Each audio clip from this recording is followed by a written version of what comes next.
Well, Canada's auto sector remains on edge after Donald Trump slapped 25% tariffs on the industry.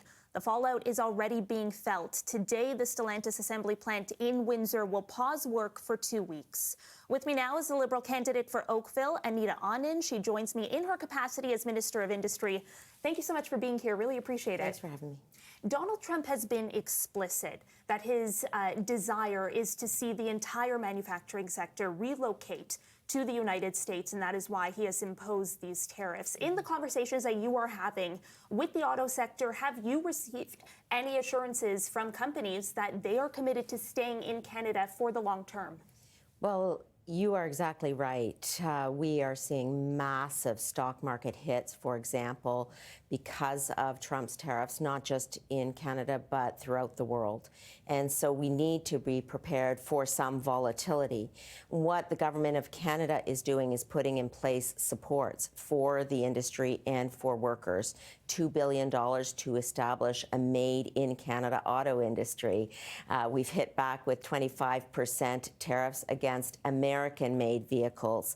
We are putting in place supports for workers, including making EI easier to access. So in terms of the longevity of the auto industry in Canada, we are planning to ensure that the automakers do stay in Canada, and certainly my conversations with them, which are frequent, have been suggesting exactly that they do intend to stay in Canada, and we'll continue to work with them to make that economic proposition completely viable. Have they come back to you and said, oh, we would never do that, though? Or do you think that an incentive structure needs to be in place to keep them here? Well, in our conversations, we're exactly talking about our agreement. We have the Strategic Innovation Fund. Those are agreements in place with all of the auto manufacturers to ensure that there is Canadian output, Canadian investment, Canadian production, and we'll make sure that we're working with them in the long term to have that sustainability. We actually are talking about a framework that we'll put in place. We call that our remission framework to ensure that Canadian production and investment is part of the long-term plan to maintain Canadian production. Have they explicitly said point blank, though, we are committed to staying in Canada? That's our understanding, yes. We are exactly planning for how does auto manufacturing look in the long term for this made-in-Canada auto sector. We've put $2 billion into that fund, and we're supporting the auto industry in every way that we can. We have a close working relationship, and we're all hands on deck together as a sector and with the government and with all stakeholders in consultation to make sure that that can occur. I'm based in Oakville. The Ford plant is in Oakville. And in my conversations with Ford, the answer is yes. They want to stay in Canada for the benefit of the workers. Thousands of workers in Oakville are employed at the Ford plant, and that is the long-term and the short-term plan.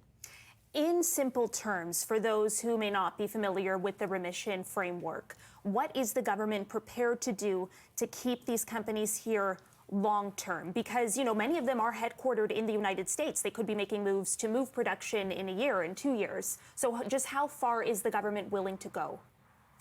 Well, you've seen the government put on the table significant commitments for the auto industry already with our Strategic Innovation Fund investments to ensure, for example, we have EV battery production here in Canada.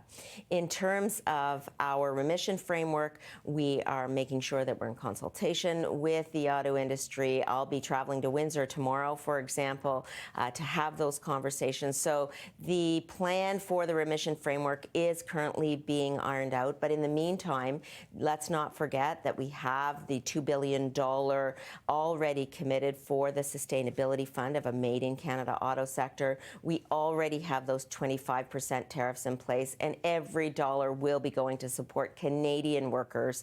And we already have, for example, making sure that we are supporting industries across the country.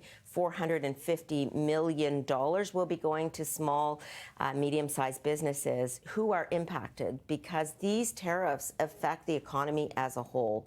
The auto industry is a major part of that, but manufacturing across the table is extremely important to maintain in Canada, and that's why we did not include auto parts in the counter tariffs that we've already announced. By your assessment, though, that reward system would be necessary to keep them here. It's not like by their own volition they're saying, you know, we see value in the Canadian market to be here long term. Well, we call this a remission for retention program, that we want to maintain the auto industry here in Canada. It's extremely important for our domestic economy. It's extremely important for Canadian auto workers.